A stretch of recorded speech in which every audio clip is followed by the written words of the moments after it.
sarjana pada Universitas Hasanuddin dan magister pada Universitas Indonesia. Pada beberapa beberapa dan narasumber dipersilakan.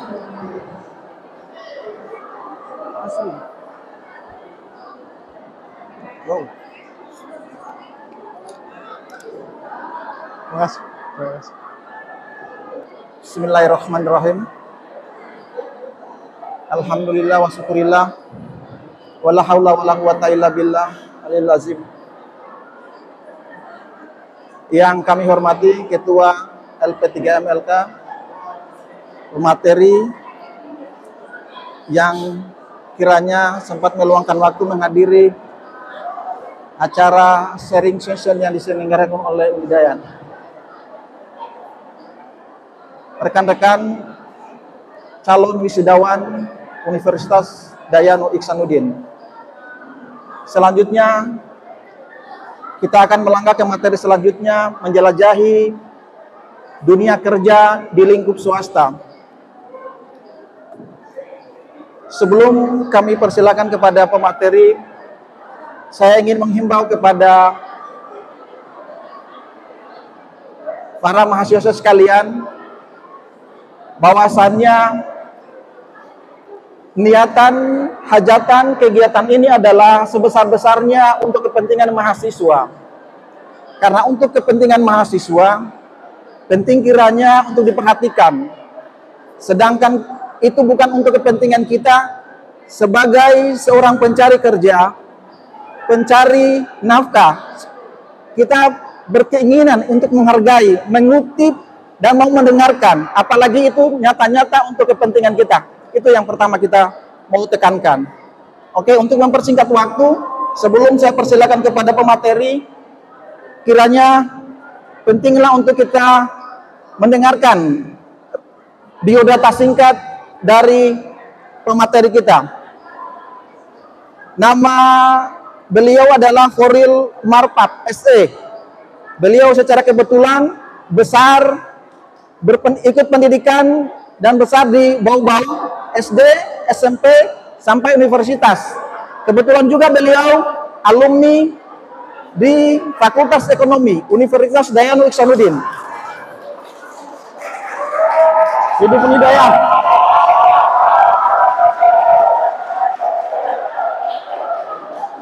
Passion beliau membuat konten kreatif yang memberikan informasi, edukasi, dan hiburan bagi semua orang.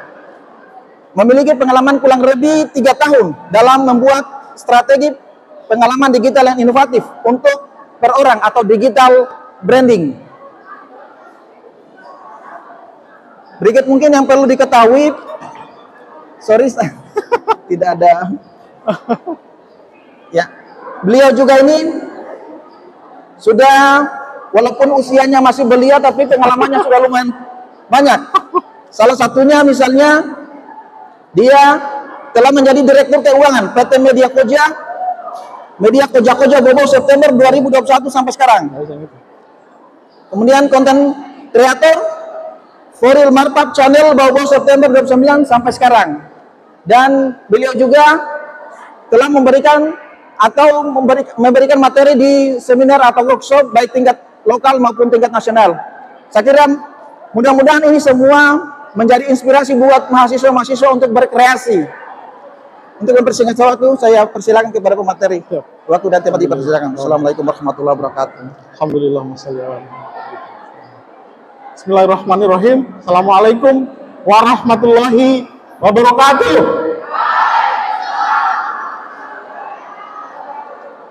Alhamdulillah wa syukurillah. La ilaha illallah wa la akbar. Allahumma salli ala Muhammad abdika wa rasulika nabil umi. Teman-teman, sahabat-sahabat semua yang ada di ruangan ini, saya sangat terkesima, saya sangat bangga sama teman-teman karena teman-teman baru saja menyelesaikan sesuatu yang sangat berguna bagi hidup kita. Pendidikan yang boleh dibilang itu adalah hal yang sangat penting dari hidup kita. Dan yang saya hormati Ketua Pelaksana Penanggung Jawab sharing session ini, yang saya hormati Ibu dosen saya, Ibu Ainun, Ibu Rosmani Said, Dosen-dosen terbaik saya kuliah di sini. Saya kuliah di sini tahun 2005 masuk, keluar 2009. Jadi sudah di sini juga, alhamdulillah. Iya. Jadi boleh saya izin berdiri mungkin? Ya, silakan, silakan. Tidak apa-apa. Teman-teman semua yang hari ini sudah selesai kuliahnya, yang hari ini sudah boleh dibilang akan mencari kerja, akan hidup dengan ilmunya sendiri, akan hidup dengan skillnya sendiri. Nah, yang jadi masalah itu, apakah kita sudah cukup ilmunya kita? Apakah kita sudah cukup skillnya kita? Nah itu, di sini tempat yang sangat penting untuk kita jelajahi, karena di sini adalah gudangnya ilmu. Nah, mungkin tidak usah berlama-lama. Saya ingin, karena saya sudah buat materi juga, saya akan membawakan materi prospek dan kiat-kiat menjadi konten kreator. Sebelum nanti sebentar kita akan bahas, memberikan yang terbaik buat teman-teman. Kemudian pesan bagi generasi milenial, pesan bagi kita semua. Yang pertama, menjadi konten kreator itu bakat 1%, usaha dan keyakinan 99%. Kemudian sejatinya tidak ada YouTuber pemula atau YouTuber pakar. Yang ada hanyalah sejauh mana pengalaman kita dalam berkonten. Walaupun pemula, tetap jangan patah semangat. Tetap konsisten, tetap nikmati segala proses, lalu syukuri agar tetap bahagia. Hargai tim kerjamu, ini poin. Hargai tim kerjamu. Jangan lupa selalu berterima kasih kepada siapapun yang telah berkontribusi untuk hidup kita, dan syukur. Itu saja mungkin, nanti berkembang sebentar. Terima kasih. Terima kasih pemateri ya. Demikian materi-materi yang disampaikan oleh pemateri. Selanjutnya untuk mendalami apa yang disampaikan tadi, kita persilakan kepada peserta untuk memberikan pertanyaan-pertanyaan atau hal-hal yang mungkin mau didalami. Untuk sesi pertama, dipersilakan 3 penanya dulu. Silakan, sebutkan nama dan prodinya.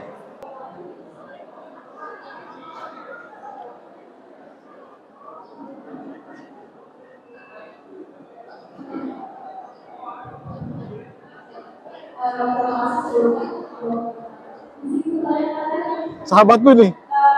Berbicara tentang konten kreator, berbicara tentang dunia digital, kami sebagai generasi Z memang tidak bisa lari dari situasi tingginya dan para netizen atau kita para pemuda untuk mengikuti perkembangan dunia digital hari ini. Seperti apa yang akan sampaikan mengenai TikTok, mengenai Instagram hari ini, banyak sekali kita jumpai bahwa masyarakat lebih memilih untuk menjadi konten kreator, bahkan jangan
Saya kira sudah bisa mungkin sudah bisa ditangkap mungkin pertanyaannya. Dari pertanyaan fenomena mengenai ekonomi digital, yang kedua bagaimana sih cara Konsisten.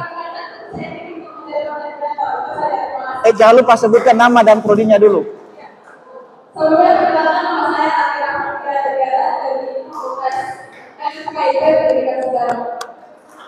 Kira jelas dengar namanya. Oke, selanjutnya penanya selanjutnya, silakan.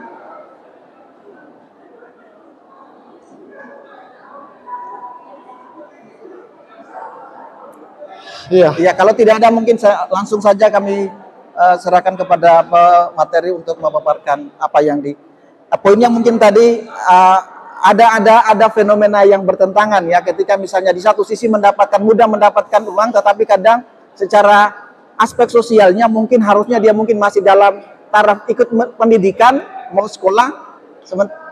Jadi kira-kira menurut konten kreatornya seperti apa sih menanggapi ini? Terima kasih. Siap. Nah, saya bersahabat dengan adindaku saat itu. Sahabat gitu. Kita sama-sama di komunitas Buton YouTubers. Jadi di Kepulauan Buton ini ada yang namanya Buton YouTubers. Salah satu membernya adalah beliau, sahabat saya, dan kami sangat bersahabat, kami akrab sekali.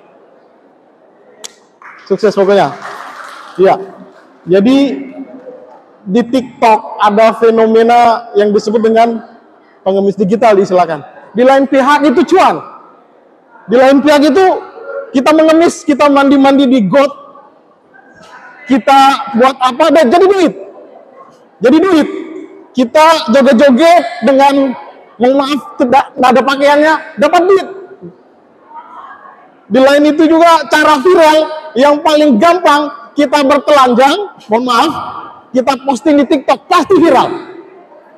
Yang jadi masalah, apakah kalian rela harga dirinya kalian, keluarganya kalian, martabatnya kalian, dan lain sebagainya digadaikan hanya demi duit? Tuh, hanya demi duit kita rela mandi di got, di kali, terbang-terbang, berenang-berenang, duit. Mama, kamu dapat duit, tapi harga diri, martabat kita sebagai manusia yang Allah Ta'ala ciptakan kita begitu sempurna dengan skill dan talent kita. Percayakah kita dengan itu? Jangan mau dipermainkan dengan duit. Memang saya butuh duit, tetapi saya tidak mau dipermainkan duit. Tuh, poinnya. Jadi yang mengemis digital itu, hapus saya dalam, kalau lihat ada di TikTok yang joget-joget pakai baju, skip aja. Yang mandi-mandi bosan lihat itu. Cuek aja. Kita dengan karya kita lebih bisa kreatif dari itu semua. Kita masih banyak potensi yang harus kita gali, banyak sekali. Tapi yang jadi masalah, mau nggak kita mau gali itu? Mau nggak kita berpikir untuk bisa menghadirkan konten yang hebat? Itu yang jadi masalah. Jawab tuh. Begitu. Mohon maaf ini saya tidak marah-marah. Kemudian berikutnya, cara konsisten. Alhamdulillah, saya sudah 5 tahun. Sejak 2018 sebelum pandemi, saya dan sahabat saya nih. Jadi konten kreator itu pada dasarnya ada 2. Yang bekerja di depan layar, yang hahi depan kamera. Yang kedua, yang paling penting, orang yang bekerja di belakang layar. Nah ini sahabat saya, Muhammad Sabarudin. Beliau adalah Direktur PT Media Koja. Tepuk tangan dulu buat beliau. Hasil dari YouTube kita, nah ini saya mau ingatkan dulu, YouTube itu ada penghasilannya. Yang pertama dari berapa gajimu di YouTube? AdSense. Berapa gaji AdSense di YouTube? Yang kedua ada yang satu yang paling tidak terduga, endorsement. Itu. Kalau sekarang AdSense-nya format Koja, AdSense-nya Koja TV, AdSense-nya channelnya Abah, itu belum seberapa dengan Daimala. Daimala tinggi sekali karena view-nya tinggi. Kami view-nya kita standar aja. Tetapi yang mahal kita ini brandingnya kita. Kita mampu membranding diri kita. Termasuk hari ini saya berada di sini dipercaya sama dosen saya untuk bisa bawa hari ini karena itu branding. Percaya ataupun tidak. Dan saya sangat percaya. Saya sangat bahagia ketika dipanggil datang berbicara di hadapan teman-teman bahwa pekerjaan ini bukan cuma jadi PNS. Jadi konten kreator juga bisa, ada peluang. Yang jadi masalah, mau nggak kita jadi content creator? Caranya bagaimana? Konsisten. Caranya bagaimana? Cara konsisten itu yang paling penting bahwasanya kita harus tidak berhenti belajar.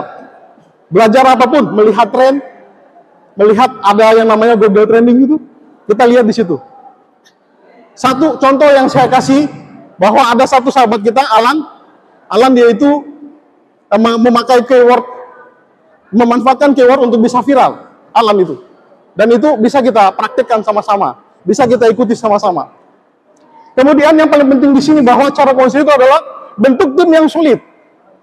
Tim yang solid itu siapa yang bekerja di depan layar dan di belakang layar? Harus solid. Konflik memang ada. Kami sering konflik. Yang jadi masalah apakah kita mau diperbodohi konflik atau tidak. Tetap kita bermarah-marahan. Setelah itu kita ada konten lagi kayak ini? Ada. Oh ya, mari kita coba saling dewasa dengan timnya. Nah, ketika kita tim solid, insya Allah akan konsisten itu. Ketika tim kita bagus, insya Allah tim kerja kita, sahabat kita. Jadikan tim kita, tim kerja kita, sahabat kita. Jadikan tim kerja kita, keluarga kita. Sehingga kita bisa satu hati, satu jiwa. Kita bisa bersama-sama bekerja untuk menghasilkan cuan. Tetapi bukan yang model kayak tadi. Yang asusila dan sebagainya itu. Tinggalkan aja itu. Tidak penting. Yang paling penting adalah bagaimana membangun tim yang solid antara yang depan layar dan di belakang layar. Saya pikir itu dulu. Mungkin kita koma dulu. Kalau masih ada kita kembangkan. Terima kasih. Terima kasih. Masih ada mungkin yang mau gali lebih dalam? Tadi dikatakan bahwasannya menjadi content creator itu yang perlu digarisbawahi sesuatu yang bisa menjadi profesi yang menjanjikan. Ya, ini yang perlu digarisbawahi karena menjanjikan ini punya Anda sekalian ini punya peluang yang besar untuk bisa menjadi orang-orang kaya yang masih di usia muda.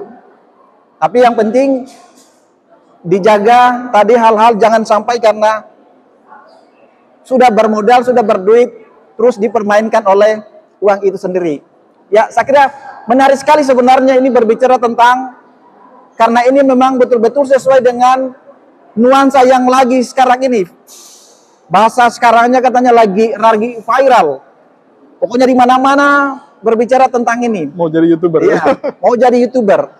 Tapi kayaknya animonya kecil sekali. Di sini ukurannya mungkin dari pertanyaan itu tadi, baru satu penanya. Padahal yang tadi yang sebelumnya jadi PNS tadi, oh luar biasa. Penanyanya lebih dari 3. Tidak ada lagi yang mau menggali lebih dalam. Saya mau menambahkan lagi nih, kita cerita lagi. Jadi saya cerita lagi, bahwasannya ini untuk motivasi. Bahwa kami menghasilkan cuan dari YouTube. Kami tidak mengambil duitnya begitu saja. Tetapi kami kelola. Kami lahirkan satu perusahaan. Kami bikin perusahaan. Kebetulan beliau ini direkturnya. PT Media Koja-Koja. Kami lahirkan. Dan perusahaan PT Media Koja-Koja ini sudah termasuk membernya HIPMI. Himpunan Pengusaha Muda Indonesia. Dan beliau sudah jalan-jalan ke Jakarta, kemana-mana. Hanya karena kita bermodalkan perusahaan yang kita rintis sama-sama.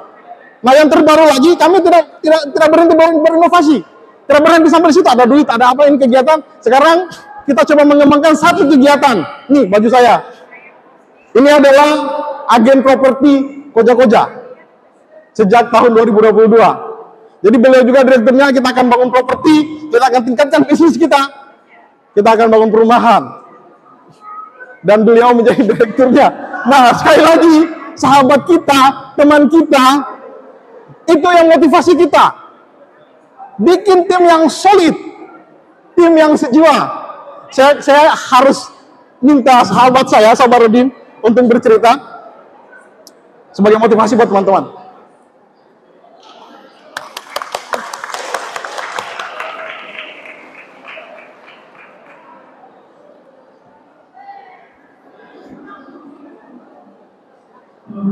Tapi. Ya, silakan. Jadi ini timnya Koja-Koja nih, berdua ini. Jadi kita punya friends semua. Iya, terima kasih Bang Koril Bapak. Siap. Jadi kami juga memilih bahasa Inggris.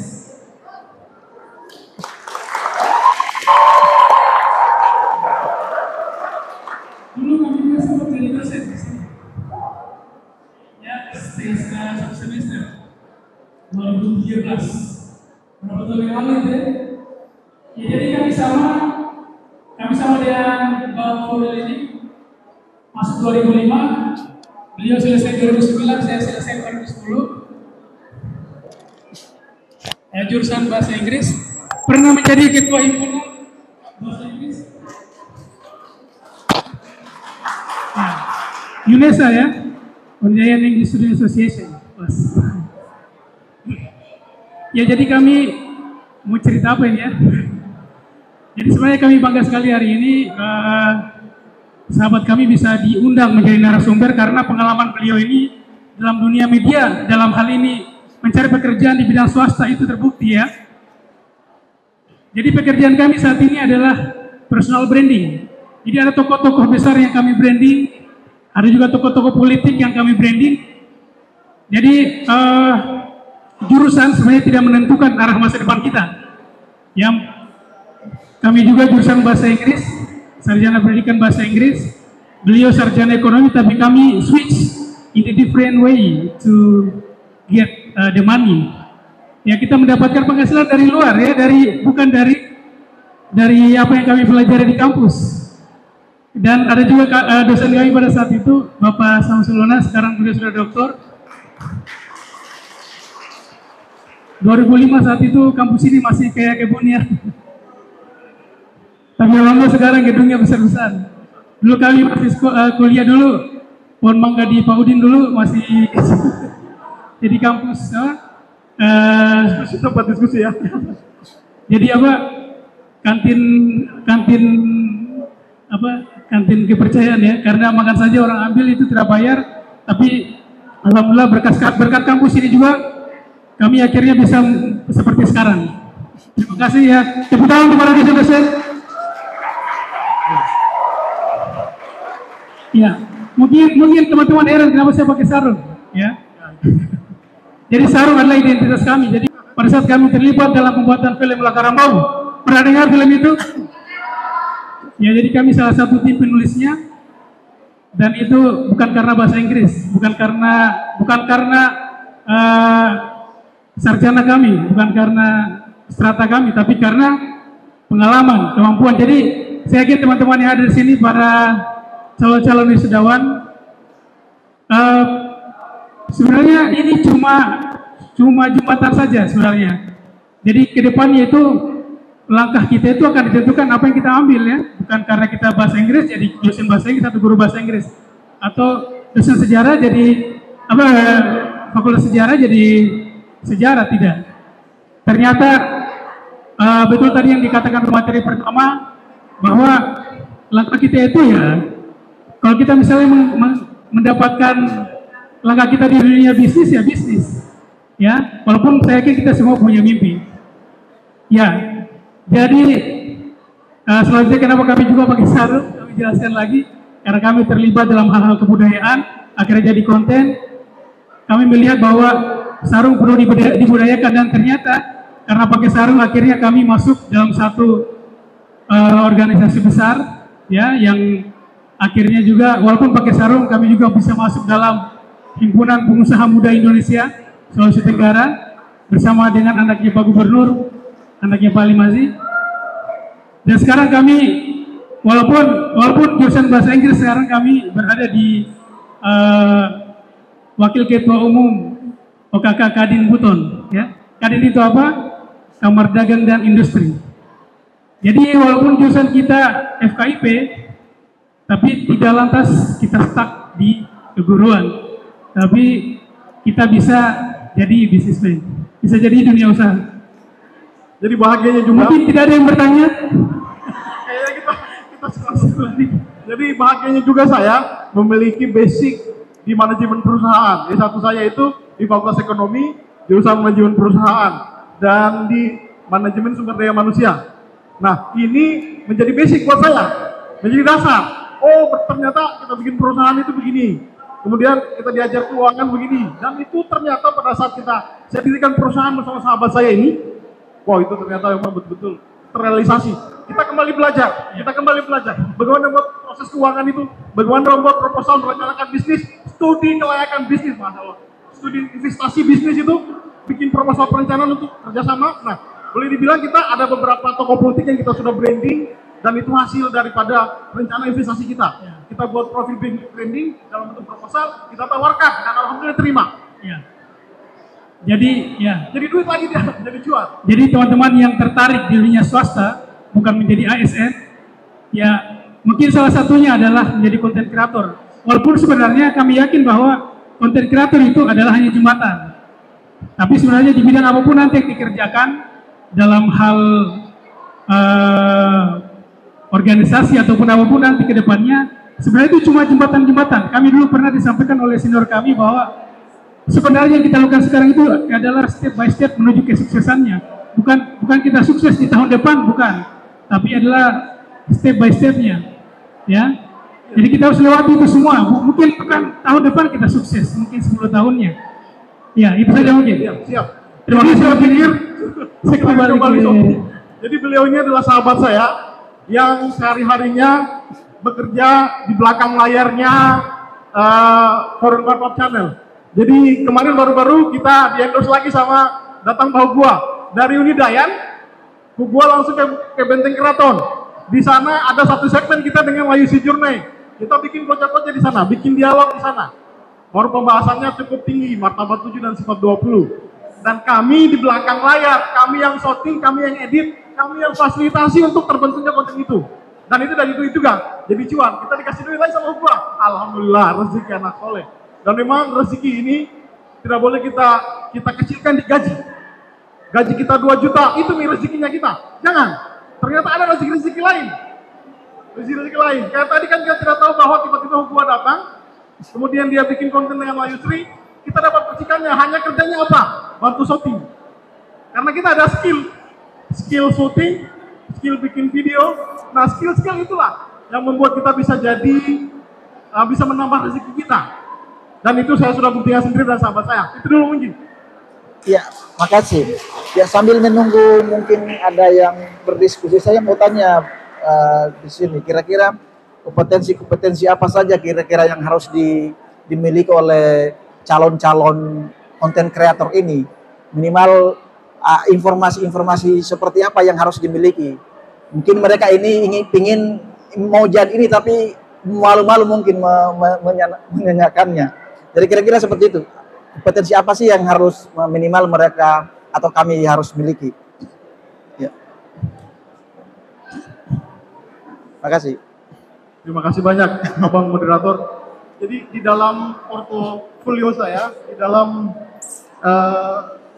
di sini saya sudah catat, mungkin bisa ditampilkan di sana. Ada keahlian dan keterampilan. Nah, keahlian dan keterampilan. Satu, lingkaran yang pertama ini ada video, tambah foto, tambah manajerial. Nah, itu keahlian yang saya miliki. Saya bisa membuat video, saya bisa membuat foto, memotret, mengedit, kemudian ada manajerial, kepemimpinan. Dan ini saya dapatkan di Unidayan ini, manajerial. Kemudian berikutnya ada lingkaran besar. Lingkaran besar ini yang benar-benar yang saya lakukan, memproduksi konten kreator pada segmentasi koja-koja di Forum Warkop Channel 1, menjadi salah satu penggagas channel koja-koja TV. Kemudian berikutnya ada channelnya Abah. Jadi ada 3 channel di PT Media Koja-koja. Yang pertama Forum Warkop Channel, kemudian yang kedua Koja TV, bisa kita lihat di YouTube nanti itu. Dan ada satu channel lagi adalah channelnya Abah. Dan itu murni karya kita, murni ide kita, murni kita punya kreativitas. Dan itu kita lahirkan di YouTube. Anda bisa nikmati di YouTube. Kemudian ada satu lagi lingkaran yang berikutnya yang agak tidak terlalu besar, editing foto di Adobe Photoshop. Ternyata kita memiliki keahlian untuk edit foto, edit poster. Itu ternyata bisa menjadi keahlian yang bisa mendapatkan duit, cuan, ya. Jadi saya bisa memiliki itu, saya bisa edit foto di Photoshop. Minimal aplikasi Photoshop bisa saya jalankan, bisa saya buat. Kemudian editing video di Adobe Premiere. Nah, itu keahlian-keahlian yang saya miliki dan saya tidak berhenti untuk sampai di situ saja, dan saya belajar terus. Pengembangan Photoshop saya belajar lagi, kemudian editing video di Premiere saya belajar lagi, dan saya akan tambah lagi skillnya. Jadi itu ada bisa video, bisa foto, bisa manajerial, kemudian ada yang kita produksi, kemudian editing foto dan editing video. Itu mungkin skill yang bisa kita tanamkan dalam diri kita untuk menjadi content creator. Iya, terima kasih. Iya, ada lagi mungkin yang mau didiskusi lebih lanjut? Ini sebenarnya menarik ya. Saya mungkin sambil menunggu mungkin dari teman-teman mahasiswa yang bertanya, kira-kira fenomena yang sekarang ini kan ini menarik tadi sebenarnya, tetapi ada semacam kita juga ini penyakit bahwasannya hanya menikmati teknologi itu sendiri dalam hal misalnya kita manfaatkan untuk main game atau menonton dan seterusnya. Kira-kira mungkin adakah mungkin berdasarkan pengalaman bagaimana sih supaya paradigma muda-mudi kita ini dia berubah supaya betul-betul itu bisa menghasilkan lah minimal, jangan hanya menjadi sesuatu yang sia-sia. Terima kasih. Jadi saya coba menjawab bahwasanya terpulang kepada pribadi kita, terpulang kepada diri kita, termotivasikah kita atau tidak. Kalau kita termotivasi, pastinya kemauan itu besar. Saya contoh kami termotivasi untuk membuat sesuatu yang baru. Nah, sekarang terakhir kita bikin agen properti Goja-Goja. Kami menjadi agen properti juga. Nah, ini kita tidak berhenti di content creator. Kita bikin juga perumahan. Kita coba bikin perumahan. Insya Allah nanti ada yang namanya Cluster Cemara Indah ini iklan. Jadi itu kita selalu termotivasi untuk membuat yang baru. Kita tidak berhenti di satu titik. Hari ini terakhir kami kan bilang kenapa Foril jarang upload, karena memang ada yang kita kembangkan. Salah satunya adalah perumahan Cluster Cemara Indah di Palatiga sana. Memang dia harganya agak mahal dia, 500 jutaan perumahannya di B54. Nah, di samping itu juga kita tidak boleh patah semangat. Misalnya kita sebenarnya main game itu bukan hal yang negatif. Ada di YouTube itu namanya gamers. Jadi konten kreator yang berbicara soal game, yang mereview game, yang mempraktekkan game, yang memberi trik-trik dan untuk bermain game. Dan itu konten kreator, bisa jadi duit juga. Game itu. Kan kita hanya main game, kemudian coba kita game itu kita syuting. Kita videokan, kemudian kita upload di YouTube, di trik, main Mobile Legends misalnya, dan lain sebagainya, kan tergantung kreativitas kita. Jadi kembali kepada diri kita, apakah kita mampu memotivasi diri kita untuk berbuat yang terbaik atau tidak. Kalau kita tidak termotivasi, berarti yang salah itu berarti sama kita. Oh, saya ini begini-begini terus, saya tidak termotivasi. Saya harus buat apa yang baru. Dan yang paling penting adalah rajin membaca ya. Membaca ya. Saya juga memang kurang membaca, tapi berusaha sampai sekarang membaca. Membaca itu hal yang penting karena ilmu di situ tidak dapat. Itu mungkin. Iya, terima kasih. Mungkin sudah habis waktunya. Ya, terima kasih. Saya kira mungkin karena waktu juga yang membatasi kita. Demikian lagi tadi apa yang disampaikan oleh pemateri. Sebelum ditutup, mungkin ada yang perlu digarisbawahi sebagai penekanan bahwasannya konten kreatif ini bisa menjadi alternatif. Kaitannya tadi yang ditanyakan, dunia kerja sangat terbatas, sementara pencari kerja itu luar biasa banyak. Olehnya itu ini bisa menjadi salah satu alternatif. Menjadi salah satu alternatif sebagai peluang-peluang kerja baru. Walaupun mungkin yang ditawarkan di sini sebenarnya hal-hal yang bersifat kreatif dimunculkan di media sosial. Tapi saya mungkin ada sisi-sisi lain. Harapannya di sini yang perlu digarisbawahi, kreativitas itu harus memang jangan berhenti di tataran level mahasiswa. Karena orang bijak mengatakan ini sebenarnya bukan akhir tapi baru awal sebenarnya. Makanya kontennya di sini jangan kita hanya melihat konten di dalam media, tetapi kontennya diri kita sendiri harus betul-betul kreatif supaya betul-betul kita berdaya dimanapun kita berada. Saya kira demikianlah materi untuk hari ini. Lebih kurangnya mohon dimaafkan. Billahi taufiq wal hidayah. Wassalamualaikum warahmatullahi wabarakatuh. Terima kasih Pak.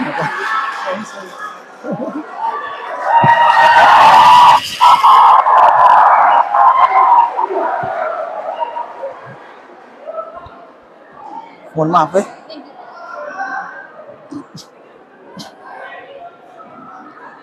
Baik, terima kasih Terima Pak. kasih. selanjutnya acara penyerahan cendera mata kepada Bapak pemateri. Sekali-sekali Dimohon juga saya kesediaannya saran untuk maju ke misalnya depan bisa untuk masuk penyerahan cendera mata yang kasih akan diserahkan oleh motivasi Sekretaris anak-anak LP3 tuh MLK. kalau ada waktu-waktu luang Kepada Ibu Dr. sebagai bentuk Rosnani pengabdian Said, juga gitu Master of misalnya di Science, sekolah atau di kami mohon kampus, kesediaannya bagus untuk maju ya ke kalau depan. istilahnya bisa menjadian tuh